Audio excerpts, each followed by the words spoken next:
ಒಬ್ಬ ಮನುಷ್ಯ ಅವನ ಬ್ರೈನ್ನ 100% ಯೂಸ್ ಮಾಡಿದ್ರೆ ಯಾವ ರೀತಿ ಇರುತ್ತೆ ಅಂತ ಸ್ವಲ್ಪ ಯೋಚನೆ ಮಾಡಿ ವರ್ಷನ್ಗಟ್ಲೆ ಕಲಿಬೇಕಾಗಿರುವಂತಹ ವಿಷಯಗಳನ್ನ ಈ ಮೂವಿಯ ಹೀರೋ ಕೇವಲ ಕೆಲವೇ ಗಂಟೆಗಳಲ್ಲಿ ಕಲಿತಾ ಇರ್ತಾನೆ. ಜೀವನದಲ್ಲಿ ಯಾವುದೇ ರೀತಿ ಗುರಿ ಇಲ್ಲದೆ ಇರುವಂತಹ ವ್ಯಕ್ತಿ ಕೊನೆಗೆ ಯಾವ ಲೆವೆಲ್ ಬೆಳಿತಾನೆ ಅಂದ್ರೆ ಅದನ್ನ ಊಹೆ ಮಾಡೋದಕ್ಕೂ ಸಾಧ್ಯ ಇಲ್ಲ. ಅವನ ಹತ್ರ ಹಣ ಆಸ್ತಿ ಏನು ಇಲ್ಲದೆ ಇದ್ದಾಗ ಅವನು ತುಂಬಾನೇ ಇಷ್ಟಪಡುವಂತ ಪ್ರೇಯಸಿ ಕೂಡ ಅವನಿಂದ ದೂರ ಆಗಿರ್ತಾಳೆ.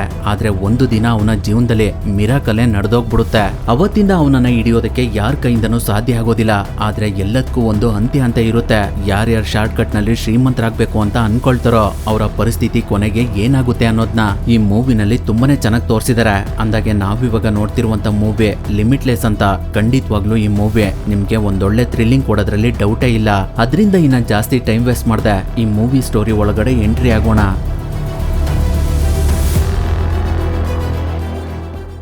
ಕತೆ ಶುರುವಾದಾಗ ಈ ಮೂವಿಯ ಹೀರೋ ಆದ ಎಡಿ ಸೂಸೈಡ್ ಮಾಡ್ಕೊಳ್ಳೋದಕ್ಕೆ ಪ್ರಯತ್ನ ಪಡ್ತಿರ್ತಾನೆ. ಅವನಿಗೆ ಈ ಪರಿಸ್ಥಿತಿ ಯಾಕೆ ಬಂದಿದೆ ಅನ್ನೋದು ನಮ್ಗೆ ಮುಂದೆ ಹೋಗ್ತಾ ಹೋಗ್ತಾ ಗೊತ್ತಾಗುತ್ತೆ.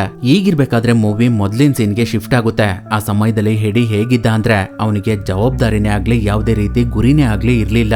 ನಾನು ಬುಕ್ಸ್ ಬರೀತೀನಿ ಅಂತ ಹೇಳ್ಕೊಂಡು ಎಲ್ಲಾ ಕಡೆ ಓಡಾಡ್ತಿರ್ತಾನೆ. ಆದ್ರೆ ಅವನ್ ಮಾತನ್ನ ಯಾರು ನಂಬ್ತಾ ಇರೋದಿಲ್ಲ. ತುಂಬಾ ಮಾದಕ ವಸ್ತುಗಳಿಗೆ ಅಡಿಕ್ಟ್ ಆಗಿ ಅವನ್ ಜೀವನನ ಅವನೇ ಹಾಳು ಮಾಡ್ಕೊಳ್ತಾ ಇರ್ತಾನೆ. ಯಾವಾಗ್ಲೂ ಬುಕ್ಸ್ ಬರಿಬೇಕು ಅಂತ ಕೂರ್ತಾ ಇರ್ತಾನೆ. ಆದ್ರೆ ಅವನಿಗೆ ಏನ್ ಬರಿಬೇಕು ಅಂತಾನೆ ಗೊತ್ತಾಗದೆ ಸುಮ್ನಾಗ್ಬಿಡ್ತಾನೆ. ಅವನಿಗೆ ಬೇಕಾದಾಗೆಲ್ಲ ಡ್ರಿಂಕ್ಸ್ ಮಾಡ್ಕೊಂಡು ಟಿವಿ ನೋಡ್ತಾ ಟೈಮ್ ಪಾಸ್ ಮಾಡ್ತಿರ್ತಾನೆ. ಅವನಿಗೆ ಬಾಕ್ಸಿಂಗ್ ಅಂದ್ರೆ ತುಂಬಾನೇ ಇಷ್ಟ. ಎಡಿಗೆ ಜೀವನದಲ್ಲಿ ಸ್ವಲ್ಪನೂ ಕೂಡ ಸೀರಿಯಸ್ನೆಸ್ ಇರೋದಿಲ್ಲ. ಹಾಗಾಗಿ ಅವನ ಜೊತೆ ಯಾರು ಕೂಡ ಫ್ರೆಂಡ್ಶಿಪ್ ಮಾಡೋದಕ್ಕೆ ಇಷ್ಟ ಪಡ್ತಿರೋದಿಲ್ಲ. ಅದರಿಂದ ಅವನು ಯಾವಾಗ್ಲೂ ಒಂಟಿಯಾಗಿರ್ಬೇಕಾಗಿರುತ್ತೆ. ಈಗಿರ್ಬೇಕಾದ್ರೆ ಒಂದಿನ ಅವನ ಗರ್ಲ್ ಫ್ರೆಂಡ್ ಆದ ಲಿಂಡನ ಒಂದು ಹೋಟೆಲ್ ನಲ್ಲಿ ಮೀಟ್ ಮಾಡ್ತಾನೆ. ಅವಾಗ ಅವಳು ಎಡಿ ಜೊತೆ ಬ್ರೇಕಪ್ ಮಾಡ್ಕೊಳ್ತಾಳೆ. ಇದುವರೆಗೂ ಅವಳೇ ಎಡಿನ ಸಂಪೂರ್ಣವಾಗಿ ನೋಡ್ಕೊಳ್ತಾ ಇರ್ತಾಳೆ. ಅವನ ಖರ್ಚು ಕೂಡ ಲಿಂಡನೆ ಕೊಡ್ಬೇಕಾಗಿರುತ್ತೆ. ಎಡಿಗೆ ಜೀವನದಲ್ಲಿ ಸ್ವಲ್ಪನೂ ಕೂಡ ಸೀರಿಯಸ್ನೆಸ್ ಇಲ್ದೇ ಇರೋದ್ರಿಂದ ಅವಳು ಈ ಡಿಸಿಷನ್ಗೆ ಬಂದಿರ್ತಾಳೆ. ಅದು ಅಲ್ಲದೆ ಎಡಿಗೆ ಇವಾಗಲೇ ಮೆಲಿಸಾ ಜೊತೆ ಡೈವರ್ಸ್ ಆಗಿರುತ್ತೆ. ಅವಳು ಕೂಡ ಎಡಿ ಬಿಹೇವಿಯರ್ ನ ನೋಡಿ ಅವನನ್ನ ಬಿಟ್ಟೋಗಿರ್ತಾಳೆ. ಅದೇ ರೀತಿ ನನ್ಗೂ ಆಗ್ಬಿಡುತ್ತೆ ಅಂತ ಲಿಂಡಾ ಈ ನಿರ್ಧಾರ ತಗೊಂಡಿರ್ತಾಳೆ. ಅವಳು ಅವಾಗ ತಾನೇ ಒಂದು ಆಫೀಸ್ ನಲ್ಲಿ ಎಡಿಟರ್ ಆಗಿ ಕೆಲ್ಸಕ್ಕೆ ಸೇರ್ಕೊಂಡಿರ್ತಾಳೆ. ಅಲ್ಲಿ ಅವಳಿಗೆ ಒಳ್ಳೆ ಸಂಬಳ ಸಿಗ್ತಾ ಇರುತ್ತೆ. ಒಬ್ರು ಅಸಿಸ್ಟೆಂಟ್ ನು ಕೂಡ ಆ ಆಫೀಸ್ ನವರು ಲಿಂಡಾಗೆ ಪ್ರೊವೈಡ್ ಮಾಡಿರ್ತಾರೆ. ಅದರಿಂದ ಅವಳು ಇನ್ ಮುಂದೇನಾದ್ರೂ ನನ್ನ ಜೀವನನ ಒಳ್ಳೆ ರೀತಿಲಿ ನೋಡ್ಕೋಬೇಕು ಅಂತ ಡಿಸೈಡ್ ಮಾಡಿ ಎಡಿ ಜೊತೆ ಬ್ರೇಕಪ್ ಮಾಡ್ಕೊಂಡು ಅಲ್ಲಿಂದ ಹೋಗ್ತಾಳೆ. ಹಾಗಾಗಿ ಎಡಿಗೆ ಏನ್ ಮಾಡ್ಬೇಕು ಅಂತಾನೆ ಗೊತ್ತಾಗ್ತಾ ಇರೋದಿಲ್ಲ. ಲಿಂಡಾ ಆ ರೀತಿ ನಿರ್ಧಾರ ತಗೊಂಡಿರೋದು ಅವನಿಗೇನೆ ಸರಿ ಅಂತ ಅನಿಸ್ತಾ ಇರುತ್ತೆ. ಅವಾಗ ಅವನಿಗೆ ಅವನ ಬೆಲೆ ಏನು ಅನ್ನೋದು ಅವನಿಗೆ ಚೆನ್ನಾಗಿ ಅರ್ಥ ಆಗೋದಕ್ಕೆ ಸ್ಟಾರ್ಟ್ ಆಗುತ್ತೆ. ಎಡಿ ತಂದೆ ತಾಯಿನೂ ಕೂಡ ಅವನಿಗೆ ಒಳ್ಳೆ ಜೀವನ ಕೊಟ್ಟಿರೋದಿಲ್ಲ. ಅದರಿಂದನೇ ಅವನು ಈ ರೀತಿ ವೇಸ್ಟ್ ಫೆಲೋ ಆಗಿರ್ತಾನೆ. ಅದೇ ಟೆನ್ಷನ್ ಅಲ್ಲಿ ಅವನು ಯೋಚನೆ ಮಾಡ್ತಾ ಅವನ ಮನೆಗೆ ವಾಪಸ್ ಹೋಗ್ತಿರ್ಬೇಕಾದ್ರೆ ಅವನ ಎಕ್ಸ್ ಬ್ರದರ್ ಇಂದ ಅವನನ್ನ ಪತ್ತೆ ಮಾಡಿ ಮಾತಾಡ್ತಾನೆ. ಅವನು ಎಡಿ ಇರೋದನ್ನ ನೋಡಿ ಏನ್ ಬ್ರದರ್ ಭಿಕ್ಷುಗೊಂತರ ಓಡಾಡ್ತಾ ಇದೀಯಾ, ಏನ್ ಮಾಡ್ಕೊಂಡಿದ್ಯಾ ಅಂತ ಕೇಳ್ತಾನೆ. ಅವನ ಹೆಸರು ವರ್ನಾನ್ ಅಂತ. ಅದಕ್ಕೆ ಎಡಿ ಆಗೇನಿಲ್ಲ, ನಾನು ಬುಕ್ಸ್ ಗಳನ್ನ ಬರಿತಾ ಇದ್ದೀನಿ, ನನ್ಗೆ ಒಂದೊಳ್ಳೆ ಕಾಂಟ್ರಾಕ್ಟ್ ಸಿಕ್ಕಿದೆ, ಅದಿರ್ಲಿ ನೀನೇನ್ ಮಾಡ್ಕೊಂಡಿದ್ಯಾ, ಇವಾಗ್ಲೂ ಡೀಲಿಂಗ್ ಕೆಲಸ ಮಾಡ್ತಿದ್ಯಾ ಅಂತ ಕೇಳ್ತಾನೆ. ಅವಾಗ ವೆರ್ನಾನ್ ಎಡಿಗೆ ನಾವಿಬ್ರು ಸಿಕ್ಕಿ ತುಂಬಾ ದಿನ ಆಗಿದೆ, ಎಲ್ಲಾದ್ರೂ ಕೂತ್ಕೊಂಡ್ ಮಾತಾಡೋಣ ಅಂತ ಹೇಳಿ ಅವನು ಎಡಿನ ಒಂದು ರೆಸ್ಟೋರೆಂಟ್ ಕರ್ಕೊಂಡು ಹೋಗ್ತಾನೆ. ಅವಾಗ ಎಡಿ ವೆರ್ನಾನ್ಗೆ ಮೆಲಿಸಾ ಹೇಗಿದ್ದಾಳೆ ಅಂತ ಕೇಳ್ತಾಳೆ. ಅದಕ್ಕೆ ವೆರ್ನಾನ್ ಅವಳು ಎಲ್ಲಿದ್ದಾಳೆ ಅನ್ನೋದೇ ನನಗೆ ಗೊತ್ತಿಲ್ಲ, ಅವಳು ಇವಾಗ ನನಗೆ ಸಿಗೋದಿಲ್ಲ, ಅವಳಿಗೆ ಯಾವ್ದೋ ಒಳ್ಳೆ ಕೆಲಸ ಸಿಕ್ಕಿದೆಯಂತೆ, ಇಬ್ರು ಮಕ್ಕಳು ಕೂಡ ಇದಾರೆ ಅಂತ ಹೇಳ್ತಾನೆ. ಆ ಮಾತನ್ನ ಕೇಳಿ ಎಡಿಗೆ ತುಂಬಾನೇ ಆಶ್ಚರ್ಯ ಆಗುತ್ತೆ. ಹಾಗಾಗಿ ಅವನು ಮೆಲಿಸಾ ನನ್ನನ್ನ ಬಿಟ್ಮೇಲೆ ಯಾರನ್ ಮದ್ವೆ ಆದ್ಲು ಅಂತ ಕೇಳ್ತಾನೆ. ಅದಕ್ಕೆ ವೆರ್ನಾನ್ ಅದು ಕೂಡ ನನಗೆ ಗೊತ್ತಿಲ್ಲ, ಅವಳ ಬಗ್ಗೆ ಬಿಡು, ನಿನ್ ಬಗ್ಗೆ ಹೇಳೋ, ರೈಟಿಂಗ್ ಕೆಲಸ ಹೇಗ್ ನಡೀತಾ ಇದೆ ಅಂತ ಕೇಳ್ತಾನೆ. ಅವಾಗ ಎಡಿ ನನ್ಗೆ ಏನ್ ಮಾಡೋದಕ್ಕೂ ಇಂಟ್ರೆಸ್ಟ್ ಇಲ್ಲ, ಲೈಫ್ ತುಂಬಾನೇ ಬೋರ್ ಆಗಿದೆ ಅಂತ ಹೇಳ್ತಾನೆ. ಆ ಮಾತನ್ನ ಕೇಳಿ ವೆರ್ನಾನ್ ಎಡಿಗೆ ಹಾಗಾದ್ರೆ ನೀನು ಒಂದು ಕೆಲಸ ಮಾಡೋ, ನಾನು ಇವಾಗ ಒಂದು ಫಾರ್ಮಾಸ್ಯೂಟಿಕಲ್ ಕಂಪ್ನಿಗೆ ಕನ್ಸಲ್ಟೆಂಟಿಂಗ್ ಆಗಿ ಕೆಲಸ ಮಾಡ್ತಾ ಇದ್ದೀನಿ. ಆ ಕಂಪ್ನಿ ಒಂದು ಟ್ಯಾಬ್ಲೆಟ್ ನ ರೆಡಿ ಮಾಡಿದೆ, ಮುಂದಿನ ವರ್ಷ ಅದನ್ನ ಮಾರ್ಕೆಟಿಗೆ ತರಬೇಕು ಅಂತ ಇದ್ದಾರೆ. ಅದಕ್ಕೆ FDA ಕೂಡ ಅಪ್ರೂವಲ್ ಆಗಿದೆ. ಒಂದ್ಸಲ ಇದನ್ನ ಯೂಸ್ ಮಾಡಿ ನೋಡು ಅಂತ ಒಂದು ಟ್ಯಾಬ್ಲೆಟ್ ನ ಎಡಿ ಮುಂದೆ ಇಡ್ತಾನೆ. ಅದನ್ನ ನೋಡಿ ಎಡಿ ಇದರಿಂದ ಏನಾಗುತ್ತೆ ಅಂತ ಕೇಳ್ತಾನೆ. ಅದಕ್ಕೆ ವೆರ್ನಾನ್ ಇದನ್ನ ನೀನು ತಗೊಂಡ್ ಕೂಡ್ಲೆ ನಿನ್ನ ಮೆದ್ಲಲ್ಲಿರುವಂತಹ ಕೆಲವು ಸರ್ಕ್ಯೂಟ್ ಗಳನ್ನ ಇದು ಸಕ್ರಿಯಗೊಳಿಸುತ್ತೆ. ನೀನು ಕೇಳಿರಬಹುದು ಮನುಷ್ಯ ಯಾವಾಗ್ಲೂ ಕೇವಲ ಅವನ ಬ್ರೈನ್ ನ ಮ್ಯಾಕ್ಸಿಮಮ್ 20% ಮಾತ್ರ ಯೂಸ್ ಮಾಡ್ತಾನೆ ಅಂತ. ಆದ್ರೆ ಈ ಟ್ಯಾಬ್ಲೆಟ್ ನ ತಗೊಂಡ್ರೆ ಅವನು 100% ಅವನ ಬ್ರೈನ್ ನ ಯೂಸ್ ಮಾಡಬಹುದು ಅಂತ ಹೇಳ್ತಾನೆ. ಅವನ್ ಮಾತನ್ನ ಕೇಳಿ ಎಡಿಗೆ ನಂಬೋದಕ್ಕೇನೆ ಆಗೋದಿಲ್ಲ. ಹಾಗಾಗಿ ಅವನು ವೆರ್ನಾನ್ಗೆ ಒಂದ್ಸಲ ನನ್ನ ಮುಖನ ನೋಡು, ನಾನು ಜೀವನದಲ್ಲಿ ತುಂಬಾನೇ ಸೋತಿದ್ದೀನಿ, ಮತ್ತೆ ನನ್ನನ್ನ ಡಿಪ್ರೆಷನ್ಗೆ ಹೋಗೋ ತರ ಮಾಡ್ಬೇಡ ಅಂತ ಹೇಳ್ತಾನೆ. ಅಷ್ಟರಲ್ಲಿ ವೆರ್ನಾನ್ಗೆ ಒಂದು ಫೋನ್ ಕಾಲ್ ಬರುತ್ತೆ. ಅದರಿಂದ ಅವನು ಎಡಿಗೆ ನಾನಿವಾಗ ಇಲ್ಲಿಂದ ಬೇಗ ಹೋಗ್ಬೇಕು, ಒಂದ್ಸಲ ಈ ಟ್ಯಾಬ್ಲೆಟ್ ನ ಯೂಸ್ ಮಾಡಿ ನೋಡು, ಇದರ ರೇಟ್ ಎಷ್ಟು ಗೊತ್ತಾ, ಒಂದ್ ಟ್ಯಾಬ್ಲೆಟ್ಗೆ $800 ಆಗುತ್ತೆ. ಮತ್ತೆ ನಿನ್ಗೆ ಈ ಟ್ಯಾಬ್ಲೆಟ್ ಏನಾದ್ರೂ ಬೇಕು ಅಂದ್ರೆ ನನ್ನನ್ನ ಈ ಅಡ್ರೆಸ್ ಬಂದು ಮೀಟ್ ಮಾಡು ಅಂತ ಹೇಳಿ ಒಂದು ಕಾರ್ಡ್ನ ಕೊಟ್ಟು ಅವನು ಅಲ್ಲಿಂದ ಹೋಗ್ತಾನೆ. ಎಡಿಗೆ ವೆರ್ನಾನ್ ಮೇಲೆ ಸ್ವಲ್ಪನೂ ನಂಬಿಕೆ ಇರೋದಿಲ್ಲ. ಅದರಿಂದ ಅವನು ಆ ಟ್ಯಾಬ್ಲೆಟ್ ನ ನೆಗ್ಲೆಕ್ಟ್ ಮಾಡ್ತಾ ಅದನ್ನ ಅವನ ಪಾಕೆಟ್ ಒಳಗಡೆ ಇಟ್ಕೊಂಡು ಅವನ ಎಕ್ಸ್ ಗರ್ಲ್ ಫ್ರೆಂಡ್ ಆದ ಕೆಲಸ ಬಗ್ಗೆ ಯೋಚನೆ ಮಾಡ್ದ ಅವನ ಮನೆಗೆ ವಾಪಸ್ ಹೋಗ್ತಾ ಇರ್ತಾನೆ. ಆ ಸಮಯದಲ್ಲಿ ಎಡಿ ಧೈರ್ಯ ಮಾಡಿ ವೆರ್ನನ್ ಕೊಟ್ಟಿರುವಂತಹ ಟ್ಯಾಬ್ಲೆಟ್ ನ ನುಂಗ್ಬಿಡ್ತಾನೆ. ಅದರಿಂದ ಅವನು ಅವನ ರೂಮ್ ಹತ್ರ ಬರೋಷ್ಟರಲ್ಲೇ ಆ ಟ್ಯಾಬ್ಲೆಟ್ ಕೆಲಸ ಮಾಡೋದಕ್ಕೆ ಸ್ಟಾರ್ಟ್ ಮಾಡಿರುತ್ತೆ. ಅದೇ ಟೈಮ್ಗೆ ಒಬ್ಳು ಲೇಡಿ ಎಡಿನ ನೋಡಿ ಅವನಿಗೆ ಬೈಯೋದಕ್ಕೆ ಸ್ಟಾರ್ಟ್ ಮಾಡ್ತಾಳೆ. ಅದು ಎಡಿಗೆ ಸಖತ್ ಇರಿಟೇಟ್ ಆಗ್ತಿರುತ್ತೆ. ಅಷ್ಟರಲ್ಲಿ ಅವನ ಬ್ರೈನ್ 100% ಕೆಲಸ ಮಾಡೋದಕ್ಕೆ ಸ್ಟಾರ್ಟ್ ಮಾಡುತ್ತೆ. ಹಾಗಾಗಿ ಅವನಿಗೆ ಅಲ್ಲಿ ಆಗ್ತಿರುವಂತಹ ಪ್ರತಿ ಒಂದು ವಸ್ತುಗಳ ಶಬ್ದ ತುಂಬಾ ಚೆನ್ನಾಗಿ ಕೇಳಿಸ್ತಾ ಇರುತ್ತೆ. ಅವಾಗ ಅವನಿಗೆ ಅವನ್ ಬೈತಾ ಇರುವಂತಹ ಲೇಡಿ ಏನೋ ಸಮಸ್ಯೆಯಲ್ಲಿ ಸಿಗಾಕೊಂಡಿದ್ದಾಳೆ ಅನ್ನೋದು ಅರ್ಥ ಆಗುತ್ತೆ. ಆ ಲೇಡಿ ಜೊತೆ ಎಡಿ ಅವಾಗ ರಿಲೇಶನ್ಶಿಪ್ ಮೇಂಟೈನ್ ಮಾಡ್ತಿರ್ತಾನೆ. ಅದರಿಂದನೇ ಆ ಲೇಡಿ ಅವನಿಗೆ ಅಷ್ಟೊಂದು ಬೈತಾ ಇರ್ತಾಳೆ. ಹಾಗಾಗಿ ಎಡಿ ಅವಳನ್ನ ಸಮಾಧಾನ ಮಾಡಿ ನಿನ್ನ ಲಾ ಸ್ಕೂಲ್ ನಲ್ಲಿ ಏನಾದ್ರೂ ಸಮಸ್ಯೆ ಇದೆಯಾ ಅಂತ ಕೇಳ್ತಾನೆ. ಅದಕ್ಕೆ ಆ ಲೇಡಿ ಅದು ನಿನಗೆ ಹೇಗ್ ಗೊತ್ತಾಯ್ತು ಅಂತ ಕೇಳ್ತಾಳೆ. ಅವಳ ಬ್ಯಾಗ್ ನಲ್ಲಿ ಒಂದು ಕಾನ್ಸ್ಟಿಪೇಷನ್ ಬುಕ್ ಇರುತ್ತೆ. ಆ ಬುಕ್ ನ ಸುಪ್ರೀಂ ಕೋರ್ಟ್ ನಲ್ಲಿರುವಂತಹ ಜಸ್ಟಿಸ್ ಗಳು ಯೂಸ್ ಮಾಡುವಂತಹ ಬುಕ್. ಅದನ್ನ ಎಡಿ 12 ವರ್ಷಗಳ ಹಿಂದೆ ಕಾಲೇಜ್ ನಲ್ಲಿ ಇರ್ಬೇಕಾದ್ರೆ ಓದಿರ್ತಾನೆ. ಅದು ಇವಾಗ ಅವನಿಗೆ ನೆನಪಿಗೆ ಬರ್ತಿರುತ್ತೆ. ಹಾಗಾಗಿ ಅವನು ಆ ಲೇಡಿಗೆ ಅವಳ ಸಮಸ್ಯೆನ ಹೇಗ್ ಬಗೆಹರಿಸ್ಕೊಳ್ಬಹುದು ಅಂತ ಆ ಬುಕ್ ನಲ್ಲಿರುವಂತಹ ಕೆಲವು ಪಾಯಿಂಟ್ಸ್ ಗಳನ್ನ ಹೇಳ್ತಾನೆ. ಅದನ್ನ ಕೇಳಿ ಅವಳು ಕಳ್ದೋಗ್ಬಿಡ್ತಾಳೆ. ಅದೇ ಖುಷಿಲಿ ಅವರಿಬ್ರು ಅವತ್ತು ಇಂಟಿಮೇಟ್ ಆಗ್ತಾರೆ. ಅದಾದ್ಮೇಲೆ ಎಡಿ ಅವನ ರೂಮಿಗೆ ಬಂದು ಅವನ ರೂಮ್ ನೆಲ್ಲ ಕ್ಲೀನ್ ಮಾಡೋದಕ್ಕೆ ಸ್ಟಾರ್ಟ್ ಮಾಡ್ತಾನೆ. ಅವಾಗ ಅವನ್ ಸ್ಪೀಡ್ ಹೇಗಿರುತ್ತೆ ಅಂದ್ರೆ 10 ಜನ ಕೆಲಸ ಮಾಡಿದ್ರೆ ಹೇಗಿರುತ್ತೋ ಆ ರೀತಿ ಇರುತ್ತೆ. ಹಾಗಾಗಿ ಅವನು ಕೆಲವೇ ನಿಮಿಷಗಳಲ್ಲಿ ಅವನ ಮನೆನೆಲ್ಲ ಕ್ಲೀನ್ ಮಾಡ್ತಾನೆ. ಅವನ ಸ್ಪೀಡ್ ನ ನೋಡಿ ಅವನಿಗೇನೆ ತುಂಬಾ ಆಶ್ಚರ್ಯ ಆಗ್ತಿರುತ್ತೆ. ಅವನು ಊಟ ಮಾಡಿ ತುಂಬಾನೇ ಸಮಯ ಆಗಿರುತ್ತೆ. ಒಂದು ಸಿಗರೇಟ್ ನು ಕೂಡ ಅವನು ಸೇದಿರೋದಿಲ್ಲ. ಡ್ರಿಂಕ್ಸ್ ಮಾಡಿ ತುಂಬಾ ಹೊತ್ತಾಗಿರುತ್ತೆ. ಆದ್ರೂ ಕೂಡ ಅವನ ಹುಮ್ಮಸ್ಸು ಸ್ವಲ್ಪನೂ ಕೂಡ ಕಮ್ಮಿ ಆಗಿರೋದಿಲ್ಲ. ಅದರಿಂದ ಅವನು ಬುಕ್ ಬರೆಯೋದಕ್ಕೆ ಸ್ಟಾರ್ಟ್ ಮಾಡ್ತಾನೆ. ಅವನ ಬ್ರೈನ್ 100% ಕೆಲಸ ಮಾಡ್ತಿರೋದ್ರಿಂದ ಒಂದೇ ರಾತ್ರಿಲಿ ಅವನು ಒಂದು ಬುಕ್ ನ ಕಂಪ್ಲೀಟ್ ಮಾಡ್ತಾನೆ. ಈಗಿರ್ಬೇಕಾದ್ರೆ ನೆಕ್ಸ್ಟ್ ಡೇ ಬೆಳಗಾಗೋಷ್ಟರಲ್ಲೇ ಅವನ ಬ್ರೈನ್ ನಾರ್ಮಲ್ ಕಂಡೀಷನ್ಗೆ ಬಂದಿರುತ್ತೆ. ಹಾಗಾಗಿ ಅವನಿಗೆ ಎಲ್ಲ ನಾರ್ಮಲ್ ಅಂತ ಅನ್ನಿಸ್ತಾ ಇರುತ್ತೆ. ಹಾಗಾಗಿ ಅವನು ರೆಡಿ ಮಾಡಿರುವಂತ ಬುಕ್ ನ ಪಬ್ಲಿಷರ್ ಹತ್ರ ತಂದು ಕೊಡ್ತಾನೆ. ಅದನ್ನ ನೋಡಿ ಅವರಿಗೆ ತುಂಬಾನೇ ಆಶ್ಚರ್ಯ ಆಗ್ತಿರುತ್ತೆ. ಅವಾಗ ಅವರಿಗೆ ಎಡಿ ಮೇಡಮ್ ಒಂದ್ಸಲ ನೀವು ಇದ್ರಲ್ಲಿರುವಂತಹ 3 ಪೇಜಸ್ ಗಳನ್ನ ಓದ್ ನೋಡಿ, ಇಷ್ಟ ಆದ್ರೆ ಕಾಲ್ ಮಾಡಿ ಅಂತ ಹೇಳಿ ಅವನು ಅಲ್ಲಿಂದ ಹೋಗ್ತಾನೆ. ಅವನು ಮನೆಗೆ ಹೋಗೋಷ್ಟ್ರಲ್ಲೇ ಆ ಪಬ್ಲಿಷರ್ ಎಡಿಗೆ ವಾಯ್ಸ್ ಮೆಸೇಜ್ ಕಳ್ಸಿರ್ತಾರೆ. ಅದ್ರಲ್ಲಿ ಅವರು ಎಡಿ ನೀನ್ ಕೊಟ್ಟಿರುವಂತ ಬುಕ್ ನ ನಾನ್ 40 ಪೇಜಸ್ ಗಳಿಗಿಂತ ಜಾಸ್ತಿ ಓದಿದ್ದೀನಿ. ನಿನ್ನಿಂದ ಈ ರೀತಿ ಬುಕ್ ನ ಬರೆಯೋದಕ್ಕೆ ಹೇಗ್ ಸಾಧ್ಯ? ಆದಷ್ಟು ಬೇಗ ನೀನು ನನ್ನನ್ನ ಮೀಟ್ ಮಾಡು ಅಂತ ಹೇಳ್ತಾರೆ. ಅದನ್ನ ಕೇಳಿ ಎಡಿಗೆ ತುಂಬಾನೇ ಖುಷಿ ಆಗ್ತಿರುತ್ತೆ. ಅದರಿಂದ ಅವನು ಮತ್ತೆ ಆ ಟ್ಯಾಬ್ಲೆಟ್ ನ ಇಸ್ಕೊಳ್ಳೋದಕ್ಕೆ ಅಂತ ವೆರ್ನಾನ್ ಇರುವಂತಹ ಜಾಗಕ್ಕೆ ಬರ್ತಾನೆ. ಅವಾಗ ವೆರ್ನಾನ್ ಮುಖದಲ್ಲಿ ತುಂಬಾ ಗಾಯಗಳಾಗಿರ್ತವೆ. ಅದನ್ನ ನೋಡಿ ಎಡಿ ಅವನಿಗೆ ನಿನ್ಗೆ ಏನಾಯ್ತು ಅಂತ ಕೇಳ್ತಾನೆ. ಅದಕ್ಕೆ ವೆರ್ನಾನ್ ನನಗೆ ಏನೂ ಆಗಿಲ್ಲ, ನಾನ್ ಚೆನ್ನಾಗೇ ಇದ್ದೀನಿ, ನಿಜ ಹೇಳು ನಿನ್ಗೆ ಆ ಟ್ಯಾಬ್ಲೆಟ್ ಬಗ್ಗೆ ಇಂಟ್ರೆಸ್ಟ್ ಇದೆಯಾ ಅಂತ ಕೇಳ್ತಾನೆ. ಅದಕ್ಕೆ ಎಡಿ ನಿಜವಾಗ್ಲೂ ಆ ಟ್ಯಾಬ್ಲೆಟ್ ನನ್ಗೆ ತುಂಬಾನೇ ಇಷ್ಟ ಆಯ್ತು, ಅದ್ರ ಹೆಸರೇನು ಅಂತ ಕೇಳ್ತಾನೆ. ಅವಾಗ ವೆರ್ನಾನ್ ಆ ಟ್ಯಾಬ್ಲೆಟ್ಗೆ ಏನು ಹೆಸರಿಟ್ಟಿಲ್ಲ, ಸದ್ಯಕ್ಕೆ ಅದನ್ನ NZT48 ಅಂತ ಕರೀತಾರೆ. ಅದು ನಿನ್ಗೆ ಮತ್ತೆ ಬೇಕು ಅಂದ್ರೆ ನಿನ್ನಿಂದ ನನ್ಗೆ ಒಂದು ಸಹಾಯ ಆಗ್ಬೇಕಾಗಿದೆ. ಅದೇನಂದ್ರೆ ನಾನು ಈ ಪರಿಸ್ಥಿತಿಲಿ ಹೊರಗಡೆ ಹೋಗೋದಕ್ಕೆ ಆಗೋದಿಲ್ಲ. ಕೆಳಗಡೆ ಡ್ರೈ ಕ್ಲೀನರ್ ಇದೆ, ಅಲ್ಲಿಗೆ ಹೋಗಿ ನನ್ನ ಸೂಟ್ ತಗೊಂಡ್ ಬಾ ಅಂತ ಹೇಳ್ತಾನೆ. ಹಾಗಾಗಿ ಎಡಿ ಅಲ್ಲಿಂದ ಹೋಗಿ ವೆರ್ನನ್ ಸೂಟ್ ನ ತಗೊಂಡು ಸ್ವಲ್ಪ ಸಮಯದ ನಂತರ ಅವನ ರೂಮ್ ಹತ್ರ ವಾಪಸ್ ಬರ್ತಾನೆ. ಅವಾಗ ಅವನ ರೂಮ್ ಡೋರ್ ಓಪನ್ ಆಗೇ ಇರುತ್ತೆ. ಎಡಿ ಅದ್ರೊಳಗಡೆ ಹೋದಾಗ ಅಲ್ಲಿದ್ದಂತ ವಸ್ತುಗಳೆಲ್ಲ ಚಲ್ಲಪಿಲ್ಲಿಯಾಗಿ ಬಿದ್ದಿರ್ತವೆ. ಹಾಗೆ ಆ ವಸ್ತುಗಳನ್ನ ಎಡಿ ನೋಡ್ತಾ ಮುಂದೆ ಹೋಗ್ತಿರ್ಬೇಕಾದ್ರೆ ಯಾರೋ ವೆರ್ನಾನ್ಗೆ ಶೂಟ್ ಮಾಡಿ ಅವನನ್ನ ಸಾಯಿಸ್ಬಿಟ್ಟಿರ್ತಾರೆ. ಅದನ್ನ ನೋಡಿ ಎಡಿಗೆ ತುಂಬಾನೇ ಭಯ ಆಗ್ತಿರುತ್ತೆ. ಅವಾಗ ಅವನಿಗೆ ಏನ್ ಮಾಡ್ಬೇಕು ಅಂತಾನೆ ಗೊತ್ತಾಗ್ತಾ ಇರೋದಿಲ್ಲ.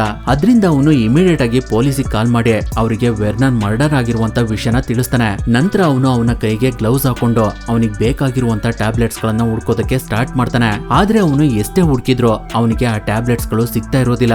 ಕೊನೆಗೆ ಒಂದು ರ್ಯಾಕ್ ಒಳಗಡೆ ಆ ಟ್ಯಾಬ್ಲೆಟ್ಸ್ ಗಳಿರೋದು ಎಡಿಗೆ ಗೊತ್ತಾಗುತ್ತೆ. ಅದನ್ನ ಅವನು ತೆಗೆದು ನೋಡಿದಾಗ ಅದರಲ್ಲಿ ತುಂಬಾನೇ ಟ್ಯಾಬ್ಲೆಟ್ಸ್ ಗಳಿರ್ತವೆ. ಅವುಗಳನ್ನ ನೋಡಿದಾಗ ಎಡಿಗೆ ಓದ್ ಜೀವ ಮತ್ತೆ ಬಂದ ರೀತಿ ಅನ್ಸುತ್ತೆ. ಅದಾದ್ಮೇಲೆ ಎಡಿ ಪೊಲೀಸ್ನವ್ರಿಗೆ ನಡೆದಿದ್ದ ವಿಷಯನೆಲ್ಲ ಹೇಳ್ತಿರ್ತಾನೆ. ಅವಾಗ ಅವರು ಅವನ ಫೋನ್ ನಂಬರ್ ನ ತಗೊಂಡು ಬಿಟ್ ಕಳಿಸ್ತಾರೆ. ಹಾಗಾಗಿ ಎಡಿ ಬೇಗ ಅವನ ರೂಮಿಗೆ ಬಂದು ಅವನಿಗೆ ಸಿಕ್ಕಿರುವಂತ NZT48 ಟ್ಯಾಬ್ಲೆಟ್ಸ್ ನ ತಗೊಳ್ತಾನೆ. ಅದರಿಂದ ಅವನ ಬ್ರೈನ್ ಮತ್ತೆ 100% ಕೆಲಸ ಮಾಡೋದಕ್ಕೆ ಸ್ಟಾರ್ಟ್ ಮಾಡುತ್ತೆ. ಹಾಗಾಗಿ ಅವನ ಹೇರ್ ನ ಕಟ್ ಮಾಡಿಸ್ಕೊಂಡು ಒಳ್ಳೆ ಬಟ್ಟೆನ ಪರ್ಚೇಸ್ ಮಾಡಿ ಮತ್ತೆ ಬುಕ್ ಬರೆಯೋದಕ್ಕೆ ಸ್ಟಾರ್ಟ್ ಮಾಡ್ತಾನೆ. ಅವನು ದಿನಕ್ಕೊಂದೊಂದು ಬುಕ್ ನ ಬರೀತಿರೋದನ್ನ ನೋಡಿ ಪಬ್ಲಿಷರ್ಗೆ ತುಂಬಾನೇ ಆಶ್ಚರ್ಯ ಆಗ್ತಿರುತ್ತೆ.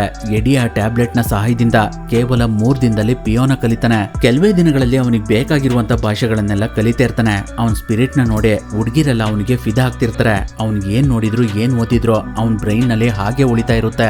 ಈಗಿರ್ಬೇಕಾದ್ರೆ ಒಂದಿನ ಎಡಿ ಅವನ ಫ್ರೆಂಡ್ಸ್ ಜೊತೆ ಮಾತಾಡ್ತಿರ್ಬೇಕಾದ್ರೆ ಸ್ಟಾಕ್ ಮಾರ್ಕೆಟ್ ಬಗ್ಗೆ ಮಾತಾಡ್ತಿರ್ತಾನೆ. ಅದನ್ನ ನೋಡಿ ಎಡಿ ಫ್ರೆಂಡ್ ಆದ ಕ್ಯಾವಿನ್ಗೆ ತುಂಬಾನೇ ಆಶ್ಚರ್ಯ ಆಗ್ತಿರುತ್ತೆ. ಹಾಗಾಗಿ ಅವನು ಎಡಿಗೆ ನಾನು ಕೂಡ ನಿನ್ ಜೊತೆ ಕೆಲಸ ಮಾಡಬಹುದಾ ಅಂತ ಕೇಳ್ತಾನೆ. ಅದಕ್ಕೆ ಎಡಿ ಕೂಡ ಒಪ್ಕೊಳ್ತಾನೆ. ದಿನ ಕಳಿತಾ ಎಡಿಗೆ ಒಳ್ಳೊಳ್ಳೆ ಫ್ರೆಂಡ್ಸ್ ಆಗ್ತಿರ್ತಾರೆ. ಅವರೆಲ್ಲ ಸೇರಿ ಅವಾಗ ಒಳ್ಳೆ ಕಡೆ ಟ್ರಿಪ್ ಹೋಗ್ತಾ ಇರ್ತಾರೆ. ತುಂಬಾ ಐಷಾರಾಮಿ ಹೋಟೆಲ್ಸ್ ಗಳಲ್ಲಿ ಊಟ ಮಾಡ್ತಿರ್ತಾರೆ. ಈಗಿರ್ಬೇಕಾದ್ರೆ ಎಡಿಗೆ ನಾನು ಬುಕ್ಸ್ ಗಳನ್ನ ಬರೆದ್ರೆ ಬೇಗ ದುಡ್ಡು ಮಾಡೋದಕ್ಕೆ ಆಗೋದಿಲ್ಲ, ಬೇರೆ ಏನಾದ್ರೂ ಮಾಡ್ಬೇಕು ಅಂತ ಗೊತ್ತಾಗುತ್ತೆ. ಹಾಗಾಗಿ ಅವನು ಸ್ಟಾಕ್ ಮಾರ್ಕೆಟ್ ಬಗ್ಗೆ ತುಂಬಾ ಡೀಪ್ ಆಗಿ ತಿಳ್ಕೊಳ್ಳೋದಕ್ಕೆ ಸ್ಟಾರ್ಟ್ ಮಾಡ್ತಾನೆ. ಅವಾಗ ಅವನು ಒಂದಿನ $800 ನ ಸ್ಟಾಕ್ ಮಾರ್ಕೆಟಿಗೆ ಹಾಕಿ $2000 ನ ಅರ್ನ್ ಮಾಡ್ತಾನೆ. ಅದ್ರ ನೆಕ್ಸ್ಟ್ ಡೇ 7500. ಹೀಗೆ ದಿನ ಕಳಿತಾ ಅವನ ಅರ್ನಿಂಗ್ ಇನ್ನೂ ಜಾಸ್ತಿ ಆಗ್ತಿರುತ್ತೆ. ಅವಾಗ ಅವನು ಒಂದೇ ಸಲ ಜಾಸ್ತಿ ಹಣ ಹಾಕಿ ಇನ್ನೂ ಜಾಸ್ತಿ ಹಣನ ಸಂಪಾದನೆ ಮಾಡಬೇಕು ಅಂತ ಡಿಸೈಡ್ ಮಾಡ್ತಾನೆ. ಆದ್ರೆ ಅವನ ಹತ್ರ ಅಷ್ಟೊಂದು ದುಡ್ಡಿರೋದಿಲ್ಲ. ಬ್ಯಾಂಕ್ಗಳಲ್ಲೂ ಕೂಡ ಅವನಿಗೆ ಯಾವುದೇ ರೀತಿ ಲೋನ್ ಸಿಗೋದಿಲ್ಲ. ಹಾಗಾಗಿ ಅವನು ಹೊರಗಡೆ ಫೈನಾನ್ಸ್ ನಲ್ಲಿ ದುಡ್ಡು ತಗೊಳ್ಳೋದಕ್ಕೆ ಒಬ್ಬ ವ್ಯಕ್ತಿನ ಮೀಟ್ ಮಾಡ್ತಾನೆ. ಅವನ ಹೆಸರು ಗೆನ್ನಾಡಿ ಅಂತ. ಅವನು ಎಡಿಗೆ $1,00,000 ನ ಸಾಲ ಕೊಡೋದಕ್ಕೆ ಒಪ್ಪೋದಿಲ್ಲ. ಅವಾಗ ಎಡಿ ಅವನ ಹತ್ರ ಅವನಿಗೆ ಗೊತ್ತಿರುವಂತ ಸ್ಟಾಕ್ ಮಾರ್ಕೆಟ್ ಸೀಕ್ರೆಟ್ಸ್ ಗಳನ್ನ ಹೇಳಿ ಒಳ್ಳೆ % ಇಂಟ್ರೆಸ್ಟ್ ಕೊಡ್ತೀನಿ ಅಂತ ಹೇಳ್ತಾನೆ. ಅದರಿಂದ ಗೆನ್ನಾಡಿ ಎಡಿಗೆ ನೆಕ್ಸ್ಟ್ ಡೇನೆ ಅಮೌಂಟ್ ತಂದು ಕೊಟ್ಟು ಇದನ್ನ ನೀನು ಸರಿಯಾದ ಟೈಮ್ಗೆ ವಾಪಸ್ ಕೊಡ್ಲಿಲ್ಲ ಅಂದ್ರೆ ನಿನ್ನ ಪರಿಸ್ಥಿತಿ ಬೇರೆನೆ ಇರುತ್ತೆ ಅಂತ ಹೇಳ್ತಾನೆ. ಅವಾಗ ಎಡೆ ಅವನ ಎಲ್ಲಾ ಕಂಡೀಷನ್ ಗಳಿಗೆ ಒಪ್ಕೊಂಡು ದುಡ್ಡಿಸ್ಕೊಳ್ತಾನೆ. ನಂತರ ಅವನು ಒಂದು ಸೈಬರಿಗೆ ಬಂದು ಫುಲ್ ಕಾನ್ಸಂಟ್ರೇಟ್ ಮಾಡಿ ಟ್ರೇಡಿಂಗ್ ಮಾಡೋದಕ್ಕೆ ಸ್ಟಾರ್ಟ್ ಮಾಡ್ತಾನೆ. ಅವನ್ ಟ್ರೇಡಿಂಗ್ ನ ನೋಡಿ ಅಕ್ಕಪಕ್ಕದಲ್ಲಿದ್ದವ್ರಿಗೆಲ್ಲ ತುಂಬಾ ಆಶ್ಚರ್ಯ ಆಗ್ತಿರುತ್ತೆ. ಹಾಗೆ ಅವನು ಟ್ರೇಡ್ ಮಾಡ್ತಾ ವೀಕೆಂಡ್ ಬರೋಷ್ಟ್ರಲ್ಲೇ ಎಡಿ ಅಕೌಂಟ್ ನಲ್ಲಿ $2 million ಜಮಾ ಆಗಿರುತ್ತೆ. ಆ ವಿಷಯ ಎಲ್ಲ ಕಡೆ ಸ್ಪ್ರೆಡ್ ಆಗ್ಬಿಡುತ್ತೆ. ಅದರಿಂದ ಎಡಿಗೆ ತುಂಬಾನೇ ಆಫರ್ಸ್ ಗಳು ಬರೋದಕ್ಕೆ ಸ್ಟಾರ್ಟ್ ಆಗ್ತವೆ. ಈಗಿರ್ಬೇಕಾದ್ರೆ ಒಂದಿನ ಲಿಂಡಾ ಎಡಿನ ಒಂದು ಹೋಟೆಲ್ ನಲ್ಲಿ ಮೀಟ್ ಮಾಡ್ತಾಳೆ. ಅವಾಗ ಅವಳಿಗೆ ಎಡಿ ಬೆಳವಣಿಗೆನ ನೋಡಿ ತುಂಬಾನೇ ಆಶ್ಚರ್ಯ ಆಗ್ತಿರುತ್ತೆ.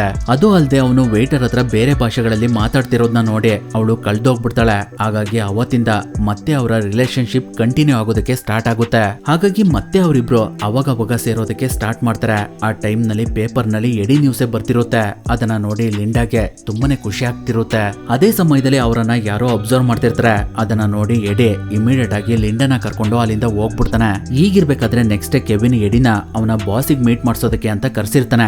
ಅದರಿಂದ ಅವನು ಎಡಿ ಹತ್ರ ಅವನ ಬಾಸ್ ಹೇಗಿರ್ತಾರೆ ಅನ್ನೋದನ್ನ ಎಕ್ಸ್ಪ್ಲೈನ್ ಮಾಡ್ತಿರ್ತಾನೆ. ಅಷ್ಟರಲ್ಲಿ ಕೆವಿನ್ ಬಾಸ್ ಆದ ವ್ಯಾನ್ಲೂನ್ ಅಲ್ಲಿಗೆ ಬಂದು ಎಡಿನ ಮೀಟ್ ಮಾಡ್ತಾರೆ. ಅವರು ಎಡಿನ ನೋಡಿ ನಿನ್ನ ಸೀಕ್ರೆಟ್ ಏನು ಅಂತ ಕೇಳ್ತಾರೆ. ಅದಕ್ಕೆ ಅವನು ನಾನು ಒಂದು ವಿಶೇಷವಾಗಿರುವಂತ ಟ್ಯಾಬ್ಲೆಟ್ ತಗೊಳ್ತೀನಿ ಅಂತ ಹೇಳ್ತಾನೆ. ಹಾಗೆ ಅವನು ವ್ಯಾನ್ಲೂನ್ಗೆ ಶೇರ್ ಮಾರ್ಕೆಟ್ ನಲ್ಲಿ ಎಷ್ಟು ದುಡ್ಡು ಮಾಡ್ದ, ಮುಂದೆ ಎಷ್ಟೆಲ್ಲ ಮಾಡಬಹುದು ಅನ್ನೋದನ್ನ ಎಕ್ಸ್ಪ್ಲೈನ್ ಮಾಡ್ತಾನೆ. ಅವನ್ ಮಾತನ್ನ ಕೇಳಿ ವ್ಯಾನ್ಲೂನ್ಗೆ ತುಂಬಾನೇ ಆಶ್ಚರ್ಯ ಆಗುತ್ತೆ. ಹಾಗಾಗಿ ಅವರು ಎಡಿನ ಅವರ ಕಾರ್ನಲ್ಲಿ ಕೂರಿಸ್ಕೊಂಡು ಹೋಗ್ತಾ ನನ್ಗೆ ನಿನ್ ಬಗ್ಗೆ ಅಷ್ಟೇನು ಗೊತ್ತಿಲ್ಲ, ನೀನು ನಿಜವಾಗ್ಲೂ ನಮ್ಮ ಹತ್ರ ಸತ್ಯ ಹೇಳ್ತಿದ್ಯಾ ಇಲ್ವಾ ಅನ್ನೋದು ಕೂಡ ಗೊತ್ತಿಲ್ಲ, ನನಗೆ ಸುಳ್ಳು ಹೇಳೋರ್ನ ಕಂಡ್ರೆ ಸ್ವಲ್ಪನೂ ಇಷ್ಟ ಆಗೋದಿಲ್ಲ, ಆದ್ರೆ ನೀನು ಶೇರ್ಸ್ ಗಳನ್ನ ಆಯ್ಕೆ ಮಾಡೋ ವಿಧಾನ ನನ್ಗೆ ತುಂಬಾನೇ ಇಷ್ಟ ಆಯ್ತು ಅಂತ ಹೇಳ್ತಾ ಅವನಿಗೆ ಒಂದು ಫೈಲ್ ಕೊಟ್ಟು ಇದ್ರಲ್ಲಿರುವಂತ ಕಂಪ್ನಿಗಳ ಬಗ್ಗೆ ನಿನ್ನ ಅಭಿಪ್ರಾಯ ಏನು ಅಂತ ಕೇಳ್ತಾರೆ. ಅವಾಗ ಎಡಿ ಆ ಫೈಲ್ ನಲ್ಲಿರುವಂತ ಕಂಪ್ನಿಗಳನ್ನ ಸ್ಟಡಿ ಮಾಡಿ ಈ ಕಂಪ್ನಿಗಳಿಗೆ ಭವಿಷ್ಯ ಇಲ್ಲ, ಇದರಲ್ಲಿ ನೀವು ಇನ್ವೆಸ್ಟ್ ಮಾಡಿದ್ರೆ ಖಂಡಿತವಾಗ್ಲೂ ಲಾಸ್ ಆಗುತ್ತೆ ಅಂತ ಹೇಳ್ತಾನೆ. ಆ ಮಾತನ್ನ ಕೇಳಿ ವ್ಯಾನ್ಲೂನ್ ಈ ಕಂಪ್ನಿ ಜೊತೆ ಇನ್ನೊಂದು ಕಂಪ್ನಿ ಜಾಯ್ನ್ ಆಗ್ತಾ ಇದೆ, ಅದು ಜಾಯ್ನ್ ಆದ್ರೆ ಇವುಗಳ ಫ್ಯೂಚರ್ ಹೇಗಿರುತ್ತೆ ಅಂತ ನನಗೆ ಸ್ಟಡಿ ಮಾಡಿ ನಾಳೆ ತಿಳಿಸು ಅಂತ ಹೇಳ್ತಾರೆ.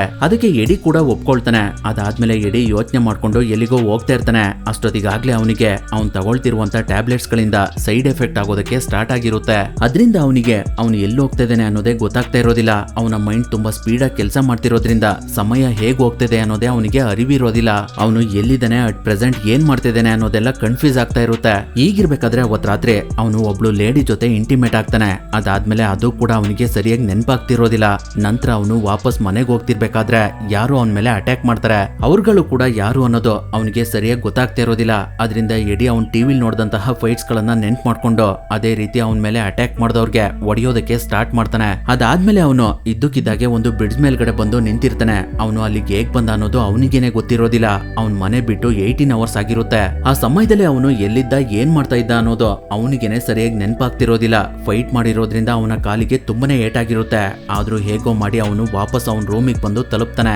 ನಂತರ ಅವನು ನೆಕ್ಸ್ಟ್ ಡೇ ವ್ಯಾನ್ಲೂನ್ ಹೇಳ್ದಂತ ಫೈಲ್ಸ್ ನ ಸ್ಟಡಿ ಮಾಡೋದಕ್ಕೆ ಸ್ಟಾರ್ಟ್ ಮಾಡ್ತಾನೆ. ಅವತ್ತು ಅವನು ಟ್ಯಾಬ್ಲೆಟ್ ನ ತಗೊಳ್ಳೋದಿಲ್ಲ. ಆದ್ರೂ ಅವನ ಮೂಡು ಸರಿ ಇರೋದಿಲ್ಲ. ಅದರಿಂದ ಅವನು ಕೆವಿನ್ಗೆ ಕಾಲ್ ಮಾಡಿ ಇವತ್ ನಾನು ವ್ಯಾನ್ಲೂನ್ ನ ಮೀಟ್ ಮಾಡೋದಕ್ಕೆ ಬರ್ತಾ ಇಲ್ಲ ಅಂತ ಹೇಳ್ತಾನೆ. ಅದಕ್ಕೆ ಕೆವಿನ್ ಎಡಿ ಇಂಥ ಅವಕಾಶ ನಿನ್ಗೆ ಮತ್ತೆ ಸಿಗೋದಿಲ್ಲ, ಹೇಗಾದ್ರೂ ಮಾಡಿ ಇವತ್ತು ನೀನು ವ್ಯಾನ್ಲೂನ್ ನ ಮೀಟ್ ಮಾಡೋ ಅಂತ ಹೇಳ್ತಾನೆ. ಹಾಗಾಗಿ ಎಡಿ ಹೇಗೋ ಮಾಡಿ ವ್ಯಾನ್ಲೂನ್ ನ ಮೀಟ್ ಮಾಡಿ ಅವರಿಗೆ ಅವ್ರು ಕೊಟ್ಟಿರುವಂತ ಕಂಪ್ನಿಗಳ ಬಗ್ಗೆ ಎಕ್ಸ್ಪ್ಲೇನ್ ಮಾಡ್ತಿರ್ತಾನೆ. ಅವಾಗ ಟಿವಿನಲ್ಲಿ ಒಬ್ಳು ಲೇಡಿ ಮರ್ಡರ್ ಆಗಿದ್ದಾಳೆ ಅಂತ ನ್ಯೂಸ್ ಬರ್ತಿರುತ್ತೆ. ಆ ಲೇಡಿ ಬೇರೆ ಯಾರು ಅಲ್ಲ, ನೆನ್ನೆ ಎಡಿ ಜೊತೆ ಇಂಟಿಮೇಟ್ ಆಗಿರ್ತಾಳಲ್ಲ ಅವಳೇ ಇವಳು. ಅದನ್ನ ನೋಡಿ ಎಡಿಗೆ ತುಂಬಾನೇ ಆಶ್ಚರ್ಯ ಆಗುತ್ತೆ. ಹಾಗಾಗಿ ಅವನಿಗೆ ವ್ಯಾನ್ಲೂನ್ ಹತ್ರ ಏನ್ ಮಾತಾಡ್ಬೇಕು ಅಂತಾನೆ ಗೊತ್ತಾಗ್ತಾ ಇರೋದಿಲ್ಲ. ಅಷ್ಟರಲ್ಲಿ ಅವನಿಗೆ ವಾಮಿಟ್ ಸೆನ್ಸೇಷನ್ ಆಗೋದಕ್ಕೆ ಸ್ಟಾರ್ಟ್ ಆಗುತ್ತೆ. ಹಾಗಾಗಿ ಅವನು ಅಲ್ಲಿಂದ ಹೊರಗಡೆ ಬಂದು ವಾಮಿಟ್ ಮಾಡ್ತಿರ್ತಾನೆ. ಅದಾದ್ಮೇಲೆ ಅವನು ಮತ್ತೆ ವ್ಯಾನ್ಲೂನ್ ನ ಮೀಟ್ ಮಾಡ್ದೆ ನೇರವಾಗಿ ಅವನ ರೂಮಿಗೆ ಬಂದು ಆ ಲೇಡಿನ ನಾನೇನಾದ್ರೂ ಸಾಯಿಸ್ಬಿಟ್ನ ಅಂತ ಯೋಚನೆ ಮಾಡ್ತಿರ್ತಾನೆ. ಆದ್ರೆ ಅವನಿಗೆ ಏನು ನೆನಪಾಗ್ತಿರೋದಿಲ್ಲ. ಅಷ್ಟರಲ್ಲಿ ಅವನಿಗೆ ಅವನ ಎಕ್ಸ್ ಆದ ಮೆಲಿಸಾ ಕಾಲ್ ಮಾಡ್ತಾಳೆ. ಅವಾಗ ಎಡಿ ಅವಳಿಗೆ ಇವಾಗ್ಲೇ ನನ್ನನ್ನ ಮೀಟ್ ಮಾಡೋ, ನಿನ್ನ ಹತ್ರ ತುಂಬಾ ಇಂಪಾರ್ಟೆಂಟ್ ಆಗಿರುವಂತ ವಿಷಯನ ಮಾತಾಡ್ಬೇಕು ಅಂತ ರಿಕ್ವೆಸ್ಟ್ ಮಾಡ್ಕೊಳ್ತಾನೆ. ಅದರಿಂದ ಅವರಿಬ್ರು ಒಂದು ಹೋಟೆಲ್ ನಲ್ಲಿ ಮೀಟ್ ಮಾಡ್ತಾರೆ. ಅವಾಗ ಮೆಲಿಸಾ ಎಡಿನ ನೋಡಿದ ಕೂಡ್ಲೆ ಅವನು NZD ಟ್ಯಾಬ್ಲೆಟ್ ನ ತಗೊಳ್ತಾ ಇದ್ದಾನೆ ಅನ್ನೋದು ಅವಳಿಗೆ ಗೊತ್ತಾಗ್ಬಿಡುತ್ತೆ. ಯಾಕಂದ್ರೆ ಅವಳು ಕೂಡ ಈ ಹಿಂದೆ ಆ ಟ್ಯಾಬ್ಲೆಟ್ ನ ತಗೊಳ್ತಾ ಇರ್ತಾಳೆ. ಹಾಗಾಗಿ ಅವಳಿಗೂ ಕೂಡ ಒಂದೊಳ್ಳೆ ಕೆಲಸ ಸಿಕ್ಕಿರುತ್ತೆ. ಆದ್ರೆ ದಿನ ಕಳಿತಾ ಅವಳಿಗೂ ಕೂಡ ಆ ಟ್ಯಾಬ್ಲೆಟ್ ನಿಂದ ಸೈಡ್ ಎಫೆಕ್ಟ್ ಆಗೋದಕ್ಕೆ ಸ್ಟಾರ್ಟ್ ಆಗಿರುತ್ತೆ. ಆದ್ರಿಂದ ಅವಳು ಆ ಟ್ಯಾಬ್ಲೆಟ್ ನ ತಗೊಳ್ಳೋದನ್ನ ಸ್ಟಾಪ್ ಮಾಡಿರ್ತಾಳೆ. ಅವಾಗ ಅವಳ ಹೆಲ್ತ್ ತುಂಬಾನೇ ಹಾಳಾಗಿರುತ್ತೆ. ಆದ್ರಿಂದ ಅವಳು ಎಡಿಗೆ ನೀನು ಕೂಡ ಆ ಟ್ಯಾಬ್ಲೆಟ್ಸ್ ಗಳನ್ನ ಸ್ಟಾಪ್ ಮಾಡು ಅಂತ ಹೇಳ್ತಾಳೆ. ಮೆಲಿಸಾ ಆ ಟ್ಯಾಬ್ಲೆಟ್ಸ್ ಗಳನ್ನ ಬಿಟ್ಟು 2 ವರ್ಷ ಆಗಿದ್ರು ಕೂಡ ಅವಳ ಹೆಲ್ತ್ ಇನ್ನೂ 100% ಸರಿ ಹೋಗಿರೋದಿಲ್ಲ. ಹಾಗಾಗಿ ಅವಳು ಎಡಿಗೆ ನಿನ್ನ ಹತ್ರ ಇನ್ನೂ ಆ ಟ್ಯಾಬ್ಲೆಟ್ಸ್ ಗಳಿದ್ರೆ ನಿಧಾನವಾಗಿ ಆ ಟ್ಯಾಬ್ಲೆಟ್ಸ್ ಗಳನ್ನ ಒಂದೊಂದೇ ತಗೊಳ್ತಾ ಕಮ್ಮಿ ಮಾಡೋ, ಇಲ್ಲ ಅಂದ್ರೆ ಸತ್ತೋಗ್ಬಿಡ್ತೀಯ ಅಂತ ಹೇಳಿ ಅವಳು ಅಲ್ಲಿಂದ ಹೋಗ್ತಾಳೆ. ಅದಾದ್ಮೇಲೆ ಎಡಿ ಅವನ ಮನೆಗೆ ವಾಪಸ್ ಹೋಗ್ತಾ ಇರ್ತಾನೆ. ಅವಾಗ ಅಲ್ಲಿಗೆ ಗೆನ್ನಾಡಿ ಬಂದು ಎಡಿಗೆ ನನ್ನ ದುಡ್ಡೆಲ್ಲಿ ಅಂತ ಕೇಳ್ತಾನೆ. ಅವಾಗ ಎಡಿ ಅವನಿಗೆ ನನ್ನ ಹತ್ರ ಕ್ಯಾಶ್ ಇಲ್ಲ, ಚೆಕ್ ಕೊಡ್ತೀನಿ ಅಂತ ಹೇಳ್ತಾನೆ. ಅದರಿಂದ ಗೆನ್ನಾಡಿ ಕೋಪ ಮಾಡ್ಕೊಂಡು ಅವನಿಗೆ ಹೊಡೆಯೋದಕ್ಕೆ ಸ್ಟಾರ್ಟ್ ಮಾಡ್ತಾನೆ. ಆ ಸಮಯದಲ್ಲಿ ಎಡಿ ಕೈಲಿದ್ದಂತಹ NZD ಟ್ಯಾಬ್ಲೆಟ್ ಕೆಳಗಡೆ ಬಿದ್ದೋಗ್ಬಿಡುತ್ತೆ. ಅದನ್ನ ನೋಡಿ ಗೆನ್ನಾಡಿ ಅದು ಡ್ರಗ್ಸ್ ಟ್ಯಾಬ್ಲೆಟ್ ಇರಬಹುದು ಅಂತ ನುಂಗ್ಬಿಡ್ತಾನೆ. ಹಾಗಾಗಿ ಅವನ ಮೈಂಡ್ ಕೂಡ ಆಕ್ಟಿವ್ ಆಗ್ಬಿಡುತ್ತೆ. ಆದ್ರೂ ಅವನಿಗೆ ಏನಾಗ್ತಿದೆ ಅನ್ನೋದೇ ಗೊತ್ತಾಗ್ತಿರೋದಿಲ್ಲ. ಅಷ್ಟರಲ್ಲಿ ಅವನಿಗೆ ಎಡಿ ದುಡ್ಡು ತಂದು ಕೊಟ್ಟಿದ್ರಿಂದ ಅವನು ಅಲ್ಲಿಂದ ಹೋಗ್ತಾನೆ. ಅಷ್ಟೊತ್ತಿಗಾಗ್ಲೇ ಎಡಿಗೆ ತುಂಬಾನೇ ಸುಸ್ತಾಗ್ತಾ ಇರುತ್ತೆ. ಅವನ ಹತ್ರ ಇದ್ದಂತಹ ಟ್ಯಾಬ್ಲೆಟ್ಸ್ ಗಳೆಲ್ಲ ಖಾಲಿ ಆಗಿರ್ತವೆ. ಅದರಿಂದ ಅವನು ನೇರವಾಗಿ ಲಿಂಡಾ ಆಫೀಸಿಗೆ ಬಂದು ಈ ಹಿಂದೆ ನಡೆದಿದ್ದ ವಿಷಯನೆಲ್ಲ ಅವಳಿಗೆ ಎಕ್ಸ್ಪ್ಲೈನ್ ಮಾಡಿ, ನನ್ನ ಹತ್ರ ಇದ್ದಂತ ಟ್ಯಾಬ್ಲೆಟ್ಸ್ ಗಳೆಲ್ಲ ಇವಾಗ ಖಾಲಿ ಆಗಿದಾವೆ. ಅವುಗಳಲ್ಲಿ ಸ್ವಲ್ಪ ನಾನು ಎಮರ್ಜೆನ್ಸಿಗೋಸ್ಕರ ನಿನ್ನ ಮನೆಯಲ್ಲಿರುವಂತಹ ಶಂಕು ಒಳಗಡೆ ಇಟ್ಟಿದ್ದೀನಿ. ಅವುಗಳನ್ನ ನೀನು ನನಗೆ ಮತ್ತೆ ವಾಪಸ್ ತಂದು ಕೊಡ್ತೀಯಾ ಅಂತ ಕೇಳ್ತಾನೆ. ಅದರಿಂದ ಲಿಂಡಾ ಅವಳ ಮನೆಗೆ ಬಂದು ಶಂಕು ಒಳಗಡೆ ಇದ್ದಂತಹ ಟ್ಯಾಬ್ಲೆಟ್ಸ್ ಗಳನ್ನ ತಗೊಂಡು ಮತ್ತೆ ವಾಪಸ್ ಅವಳ ಆಫೀಸ್ ಕಡೆ ಹೋಗ್ತಾ ಇರ್ತಾಳೆ. ಅವಾಗ ಯಾವಾಗ್ಲೂ ಅವರನ್ನ ಅಬ್ಸರ್ವ್ ಮಾಡ್ತಿದ್ದಂತಹ ವ್ಯಕ್ತಿ ಲಿಂಡಾ ಮೇಲೆ ಅಟ್ಯಾಕ್ ಮಾಡೋದಕ್ಕೆ ಅಂತ ಬರ್ತಾನೆ. ಅದರಿಂದ ಲಿಂಡಾ ಅವಳು ಹೋಗ್ತಿದ್ದಂತ ಟ್ಯಾಕ್ಸಿಯಿಂದ ಕೆಳಗಡೆ ಇಳಿದು ಓಡೋಗಿ ದಾರಿಲ್ ಬರ್ತಿರೋರ ಹತ್ರ ಸಹಾಯ ಕೇಳ್ತಾಳೆ. ಅವಾಗ ಅವರು ಆ ವ್ಯಕ್ತಿಗೆ ಜೋರ್ ಮಾಡ್ತಾರೆ. ಆದ್ರೆ ಆ ವ್ಯಕ್ತಿ ಒಂದು ಚಾಕುನ ತಗೊಂಡು ಅವರಿಬ್ಬರನ್ನ ಸಾಯಿಸ್ಬಿಡ್ತಾನೆ. ಅದರಿಂದ ಲಿಂಡಾ ಅಲ್ಲಿಂದ ಮತ್ತೆ ಓಡೋಗಿ ಒಂದು ಜಾಗದಲ್ಲಿ ಬಚ್ಚಿಟ್ಕೊಳ್ತಾಳೆ. ಆದ್ರೂ ಆ ವ್ಯಕ್ತಿ ಅವಳ ಹಿಂದೆನೆ ಫಾಲೋ ಮಾಡ್ಕೊಂಡು ಬಂದು ಎಲ್ಲ ಕಡೆ ಲಿಂಡಾನ ಹುಡುಕ್ತಾ ಇರ್ತಾನೆ. ಅವಾಗ ಲಿಂಡಾಗೆ ಏನ್ ಮಾಡ್ಬೇಕು ಅಂತಾನೆ ಗೊತ್ತಾಗ್ದೆ ಅವಳು ಎಡಿಗೆ ಕಾಲ್ ಮಾಡಿ ಎಲ್ಲ ವಿಷಯನ ಅವನಿಗೆ ತಿಳಿಸ್ತಾಳೆ. ಅವಾಗ ಎಡಿ ಅವಳಿಗೆ ತಲೆ ಕೆಡಿಸ್ಕೊಳ್ಬೇಡ ಲಿಂಡಾ, ನಿನ್ನ ಬ್ಯಾಗ್ ನಲ್ಲಿರುವಂತಹ ಟ್ಯಾಬ್ಲೆಟ್ಸ್ ಗಳಲ್ಲಿ ಒಂದು ಟ್ಯಾಬ್ಲೆಟ್ಸ್ ನ ತಗೊಂಡು ಆದಷ್ಟು ಬೇಗ ನುಂಗು. ಅವಾಗ ನಿನ್ಗೆ ಆ ವ್ಯಕ್ತಿಯಿಂದ ಹೇಗ್ ತಪ್ಪಿಸ್ಕೊಳ್ಬೇಕು ಅಂತ ಗೊತ್ತಾಗುತ್ತೆ ಅಂತ ಹೇಳ್ತಾನೆ. ಹಾಗಾಗಿ ಲಿಂಡಾ ಆ ಟ್ಯಾಬ್ಲೆಟ್ ನ ತಗೊಂಡು ನುಂಗ್ತಾಳೆ. ಅದರಿಂದ ಕೆಲವೇ ನಿಮಿಷಗಳಲ್ಲಿ ಅವಳ ಮೈಂಡ್ ಕೂಡ 100% ಆಕ್ಟಿವ್ ಆಗ್ಬಿಡುತ್ತೆ. ಅವಾಗ ಅವಳಿಗೆ ಅಲ್ಲೇ ಅಕ್ಕಪಕ್ಕದಲ್ಲಿದ್ದಂತಹ ವ್ಯಕ್ತಿಗಳೆಲ್ಲ ತುಂಬಾ ಕ್ಲಿಯರ್ ಆಗಿ ಕಾಣಿಸ್ತಾ ಇರ್ತಾರೆ. ಅವ್ರ ಹತ್ರ ಕೆಲವು ವೆಪನ್ಸ್ ಗಳು ಕೂಡ ಇರ್ತವೆ. ಹಾಗೆ ಅವಳಿಗೆ ಒಂದು ಮಗು ಕಾಲಲ್ಲಿರುವಂತ ಸ್ಕೇಟಿಂಗ್ ಶೂ ಕೂಡ ಕಾಣಿಸುತ್ತೆ. ಅದು ತುಂಬಾನೇ ಶಾರ್ಪ್ ಆಗಿರುತ್ತೆ. ಅದರಿಂದ ಅವಳು ಇಮಿಡಿಯೇಟ್ ಆಗಿ ಆ ಮಗು ಹತ್ರ ಓಡೋದಕ್ಕೆ ಸ್ಟಾರ್ಟ್ ಮಾಡ್ತಾಳೆ. ಅದನ್ನ ನೋಡಿ ಆ ವ್ಯಕ್ತಿ ಕೂಡ ಅವಳು ಹಿಂದೆನೆ ಹೋಗ್ತಾ ಇರ್ತಾನೆ. ಅವನ ಹೆಸರು ಟ್ಯಾನ್ ಕೋಟ್ ಅಂತ. ಅವಾಗ ಲಿಂಡಾ ಆ ಮಗುನ ಎತ್ಕೊಂಡು ಅದರ ಕಾಲಲ್ಲಿದ್ದಂತ ಸ್ಕೇಟಿಂಗ್ ನಿಂದ ಟ್ಯಾನ್ ಕೋಟ್ಗೆ ಹೊಡೆದ್ಬಿಡ್ತಾಳೆ. ಅದರಿಂದ ಅವನಿಗೆ ತುಂಬಾನೇ ಇಂಜುರಿ ಆಗುತ್ತೆ. ಹಾಗಾಗಿ ಅವನು ಅಲ್ಲೇ ಬಿದ್ದೋಗ್ತಾನೆ. ಅದಾದ್ಮೇಲೆ ಅವಳು ಟ್ಯಾಬ್ಲೆಟ್ಸ್ ಗಳನ್ನ ತಗೊಂಡ್ ಬಂದು ಅದರಲ್ಲಿ ಒಂದನ್ನ ಎಡಿ ಕೊಡ್ತಾಳೆ. ಅದರಿಂದ ಅವನು ಮತ್ತೆ ನಾರ್ಮಲ್ ಕಂಡೀಷನ್ ಗೆ ಬರ್ತಾನೆ. ನಂತರ ಅವರಿಬ್ರು ಒಂದು ಹೋಟೆಲ್ ನಲ್ಲಿ ಅವತ್ ರಾತ್ರಿ ಸ್ಟೇ ಆಗ್ತಾರೆ. ಅವಾಗ ಎಡಿ ಲಿಂಡಾಗೆ ದಯವಿಟ್ಟು ನನ್ನನ್ನ ಕ್ಷಮಿಸ್ಬಿಡು, ನಾನು ಹೇಗಾದ್ರೂ ಮಾಡಿ ಈ ಟ್ಯಾಬ್ಲೆಟ್ ತಗೊಳ್ಳೋದನ್ನ ನಿಲ್ಲಿಸ್ತೀನಿ, ಆದ್ರೆ ಅದಕ್ಕೆ ನನಗೆ ಸ್ವಲ್ಪ ಟೈಮ್ ಕೊಡು ಅಂತ ಕೇಳ್ತಾನೆ. ಅದಕ್ಕೆ ಲಿಂಡಾ ಕೂಡ ಓಕೆ ಅಂತ ಹೇಳ್ತಾಳೆ. ಅವತ್ತಿಂದ ಎಡೆ ಇಬ್ರು ಬಾಡಿ ಗಾರ್ಡ್ಸ್ ಗಳನ್ನ ಕೆಲ್ಸಕ್ಕೆ ತಗೊಂಡು ಅವ್ರಿಗೆ ಎಲ್ಲಾನು ಎಕ್ಸ್ಪ್ಲೈನ್ ಮಾಡ್ತಾನೆ.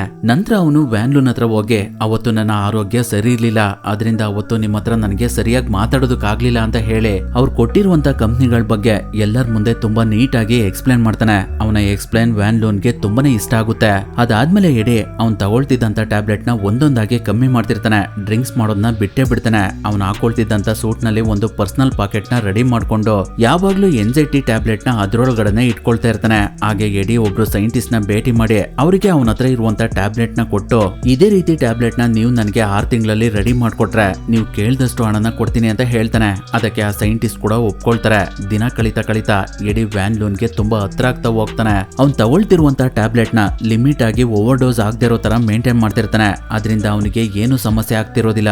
ಈಗಿರ್ಬೇಕಾದ್ರೆ ಒಂದಿನ ಅವನ ರೂಮ್ ಒಳಗಡೆ ಯಾರೋ ಬಂದು NZD ಟ್ಯಾಬ್ಲೆಟ್ ಗೋಸ್ಕರ ಎಲ್ಲಾ ಕಡೆ ಹುಡುಕಿರ್ತಾರೆ. ಆದ್ರೆ ಅದು ಎಡಿ ಹತ್ರನೇ ಇರೋದ್ರಿಂದ ತುಂಬಾ ಸೇಫ್ ಆಗಿರುತ್ತೆ. ಅದನ್ನ ನೋಡಿ ಎಡಿ ಅವನಿದ್ದಂತ ರೂಮ್ ನ ಖಾಲಿ ಮಾಡಿ ಒಂದು ಬಂಕರ್ ನ ಪರ್ಚೇಸ್ ಮಾಡ್ತಾನೆ. ಅದಾದ್ಮೇಲೆ ನೆಕ್ಸ್ಟ್ ಡೇ ಗೆನ್ನಾಡಿ ಎಡಿ ಹತ್ರ ಬಂದು ಮುಂದಿನ ವಾರ ನನಗೆ 20 ಟ್ಯಾಬ್ಲೆಟ್ಸ್ ಗಳು ಬೇಕು ಅಂತ ಕೇಳ್ತಾನೆ.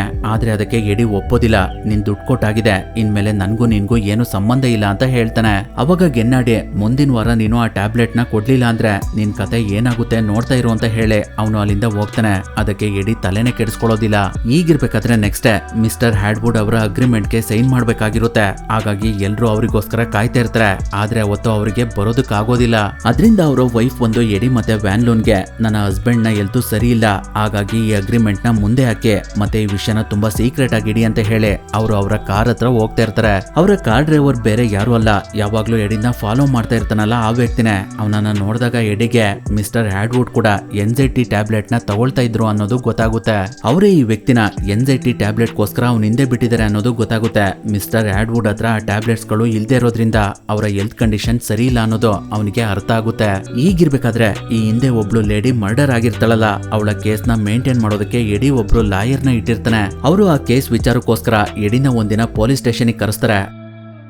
ಅವತ್ತು ಪೊಲೀಸ್ನವರು ಫಾರ್ಮಾಲಿಟೀಸ್ಗೋಸ್ಕರ ಕೆಲವು ಆರೋಪಿಗಳ ಫೋಟೋ ತಗೊಳ್ತಾ ಇರ್ತಾರೆ. ಅದರಲ್ಲಿ ಎಡಿ ಕೂಡ ಇರ್ತಾನೆ. ಆ ಸಮಯದಲ್ಲಿ ಎಡಿ ಅವನ ಕೋಟ್ನ ಅವನ ಲಾಯರ್ ಹತ್ರ ಕೊಟ್ಟಿರ್ತಾನೆ. ಅದರಿಂದ ಅವ್ರ ಹತ್ರ ಅದನ್ನ ವಾಪಸ್ ಇಸ್ಕೊಂಡು ವ್ಯಾನ್ಲೂನ್ ಹತ್ರ ಬರ್ತಾನೆ. ಅವಾಗ ವ್ಯಾನ್ಲೂನ್ ಎಡಿಗೆ ಮಿಸ್ಟರ್ ಹ್ಯಾಡ್ವುಡ್ ಇವಾಗ ಕೋಮಾದಲ್ಲಿದ್ದಾರೆ, ಅವರ ಕಂಪ್ನಿ ಜೊತೆ ನಮ್ಮ ಕಂಪ್ನಿನ ಮರ್ಜ್ ಮಾಡ್ಬೇಕು ಅಂದ್ರೆ ಇವಾಗ ತುಂಬಾನೇ ಕಷ್ಟ ಇದೆ, ಇದ್ರ ಬಗ್ಗೆ ನೀನ್ ಏನ್ ಹೇಳ್ತೀಯ ಅಂತ ಕೇಳ್ತಾರೆ. ಅವಾಗ ಆ ವಿಷಯದ ಬಗ್ಗೆ ಎಡಿ ಮಾತಾಡ್ಬೇಕು ಅಂದ್ರೆ ಅವ್ನು ಇವಾಗ ಟ್ಯಾಬ್ಲೆಟ್ ತಗೊಳ್ಬೇಕಾಗಿರುತ್ತೆ. ಅದರಿಂದ ಅವನು ಬಾತ್ರೂಮ್ ಒಳಗಡೆ ಬಂದು ಟ್ಯಾಬ್ಲೆಟ್ ತಗೊಳ್ಳೋದಕ್ಕೆ ನೋಡ್ತಾನೆ. ಆದ್ರೆ ಅವನ ಪಾಕೆಟ್ ನಲ್ಲಿ ಟ್ಯಾಬ್ಲೆಟ್ ಇರೋದಿಲ್ಲ. ಅವುಗಳನ್ನ ಅವನು ಎಲ್ ಮಿಸ್ ಮಾಡ್ಕೊಂಡ ಅನ್ನೋದು ಅವನಿಗೇನೆ ಸರಿಯಾಗಿ ನೆನಪಾಗ್ತಿರೋದಿಲ್ಲ. ಅದು ಅಲ್ಲದೆ ಅದೇ ಸಮಯಕ್ಕೆ ಗೆನ್ನಡೆ ಎಡಿ ಬಾಡಿ ಗಾರ್ಡ್ಸ್ ಗಳನ್ನ ಸಾಯಿಸಿ ಅವರ ಕೈಗಳನ್ನ ಪಾರ್ಸಲ್ ಕಳ್ಸಿರ್ತಾನೆ. ಹಾಗಾಗಿ ಅವನಿಂದ ಏನಾದ್ರೂ ತೊಂದರೆ ಆಗ್ಬಹುದು ಅಂತ ಎಡಿ ಇಮಿಡಿಯೇಟ್ ಆಗಿ ಅವನ ಬಂಕರ್ ರೂಮ್ ಒಳಗಡೆ ಬರ್ತಾನೆ. ಅಲ್ಲಿ ಅವನು ಟಿವಿ ನೋಡ್ತಾ ಇರ್ಬೇಕಾದ್ರೆ ಮಿಸ್ಟರ್ ಹ್ಯಾಡ್ವುಡ್ ಕೂಡ ಎಡಿ ಬುಕ್ ಮಾಡಿರುವಂತ ಲಾಯರ್ನೇ ಅವರ ಪರ್ಸನಲ್ ಲಾಯರ್ ಆಗಿ ಇಟ್ಕೊಂಡಿದ್ದಾರೆ ಅನ್ನೋದು ಗೊತ್ತಾಗುತ್ತೆ. ಹಾಗಾಗಿ ಆ ಲಾಯರೇ ಎಡಿ ಹತ್ರ ಇದ್ದಂತ ಟ್ಯಾಬ್ಲೆಟ್ ಗಳನ್ನ ಕಳ್ತನ ಮಾಡಿದ್ದಾರೆ ಅನ್ನೋದು ಅವನಿಗೆ ಅರ್ಥ ಆಗುತ್ತೆ. ಅಷ್ಟರಲ್ಲಿ ಯಾರು ಅವನ ರೂಮ್ ನ ಟಕ್ ಮಾಡ್ತಿರ್ತಾರೆ.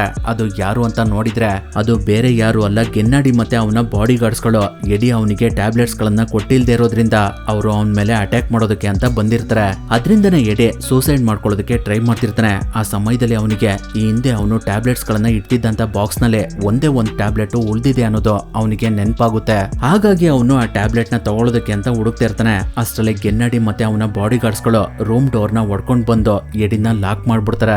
ನಂತರ ಅವನು ಎಡಿಗೆ ನನ್ನ ಹತ್ರ ಇದೊಂದೇ ಟ್ಯಾಬ್ಲೆಟ್ ಉಳ್ದಿರೋದು, ಇದಿಲ್ಲ ಅಂದ್ರೆ ಪ್ರತಿದಿನ ನನ್ನ ಜೀವನನೇ ಸ್ಟಾರ್ಟ್ ಆಗೋದಿಲ್ಲ ಅಂತ ಹೇಳಿ ಆ ಟ್ಯಾಬ್ಲೆಟ್ ನ ಅವನು ಅವನ ಕೈಗೆ ಇಂಜೆಕ್ಟ್ ಮಾಡ್ಕೊಂಡು ಅವನ ಗಾರ್ಡ್ಸ್ ಗಳಿಗೆ ಎಲ್ಲ ಕಡೆ ಎನ್ಸೈಟಿ ಟ್ಯಾಬ್ಲೆಟ್ ನ ಹುಡುಕಿ ಅಂತ ಹೇಳ್ತಿರ್ತಾನೆ.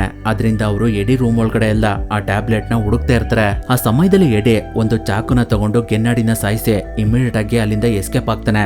ನಂತರ ಅವನು ಮಿಸ್ಟರ್ ಹ್ಯಾಡ್ವುಡ್ ಕಾರ್ ಡ್ರೈವರ್ ಆದ ಟ್ಯಾನ್ ಕೋಟ್ ಹತ್ರ ಬಂದು ನಿಮ್ಮ ಬಾಸಿಗೆ ಬೇಕಾಗಿರುವಂತ ಟ್ಯಾಬ್ಲೆಟ್ ಗಳು ಅವರ ಲಾಯರ್ ಹತ್ರ ಇದಾವೆ, ಆದ್ರೂ ಅವರು ನಿಮ್ಗೆ ಯಾಕೆ ಕೊಟ್ಟಿಲ್ಲ, ಆ ಟ್ಯಾಬ್ಲೆಟ್ ಗಳು ಸಿಕ್ಕರೆ ನಿಮ್ಮ ಬಾಸ್ ಮೊದ್ಲಿನ ತರ ಆಗ್ತಾರೆ ಅಂತ ಹೇಳ್ತಾನೆ. ಅದರಿಂದ ಅವರಿಬ್ರು ಲಾಯರ್ ಮನೆಗೆ ನುಗ್ಗಿ ಅವ್ರ ಹತ್ರ ಇದ್ದಂತಹ ಟ್ಯಾಬ್ಲೆಟ್ಸ್ ಗಳನ್ನ ತಗೊಳ್ತಾರೆ. ಅದಾದ್ಮೇಲೆ ಸೀನ್ 12 ತಿಂಗಳು ಮುಂದಕ್ಕೆ ಹೋಗುತ್ತೆ. ಅಷ್ಟೊತ್ತಿಗಾಗ್ಲೇ ಎಡಿ ಒಂದು ಕಂಪ್ನಿನ ಸ್ಟಾರ್ಟ್ ಮಾಡಿರ್ತಾನೆ. ಹಾಗಾಗಿ ಅವನನ್ನ ಮೀಟ್ ಮಾಡೋದಕ್ಕೆ ಅಂತ ವ್ಯಾನ್ಲೂನ್ ಅವನ ಆಫೀಸಿಗೆ ಬಂದಿರ್ತಾರೆ. ಅವರನ್ನ ನೋಡಿ ಎಡಿಗೆ ತುಂಬಾನೇ ಖುಷಿ ಆಗ್ತಿರುತ್ತೆ. ಅವರು ಎಡಿಗೆ ನೀನು ಎನ್ಸೈಟಿ ಟ್ಯಾಬ್ಲೆಟ್ ನ ತಗೊಳ್ಳೋದು ನನಗೆ ಗೊತ್ತಿದೆ, ಆ ಟ್ಯಾಬ್ಲೆಟ್ಸ್ ಗಳು ಖಾಲಿ ಆದ್ರೆ ಏನ್ ಮಾಡ್ತೀಯಾ, ಅದನ್ನ ರೆಡಿ ಮಾಡುವಂತಹ ಲ್ಯಾಬ್ ಗಳು ಕೂಡ ಇವಾಗ ಕ್ಲೋಸ್ ಆಗಿದಾವೆ ಅಂತ ಕೇಳ್ತಾರೆ. ಅದಕ್ಕೆ ಎಡಿ ನಾನು ಆ ಟ್ಯಾಬ್ಲೆಟ್ಸ್ ಗಳನ್ನ ಇವಾಗ ತಗೊಳ್ತಾ ಇಲ್ಲ, ಆದ್ರೂ ನನ್ನ ಬ್ರೈನ್ ಇವಾಗ್ಲೂ ಕೂಡ ಅದೇ ತರ ಕೆಲಸ ಮಾಡ್ತಾ ಇದೆ, ನೀವೇನ್ ಅದ್ರ ಬಗ್ಗೆ ತಲೆ ಕೆಡಿಸ್ಕೊಳ್ಬೇಡಿ ಅಂತ ಹೇಳ್ತಾನೆ. ಅದಾದ್ಮೇಲೆ ಅವನು ಒಂದು ಹೋಟೆಲ್ ನಲ್ಲಿ ಲಿಂಡಾನ ಮೀಟ್ ಮಾಡ್ತಾನೆ. ಅವಾಗ್ಲೂ ಕೂಡ ಅವನು ವೇಟರ್ ಹತ್ರ ಬೇರೆ ಭಾಷೆನಲ್ಲಿ ಮಾತಾಡ್ತಿರ್ತಾನೆ. ಅದನ್ನ ನೋಡಿ ಲಿಂಡಾಗೆ ತುಂಬಾನೇ ಆಶ್ಚರ್ಯ ಆಗ್ತಿರುತ್ತೆ. ಅಲ್ಲಿಗೆ ಈ ಮೂವಿ ಕೂಡ ಎಂಡ್ ಆಗುತ್ತೆ.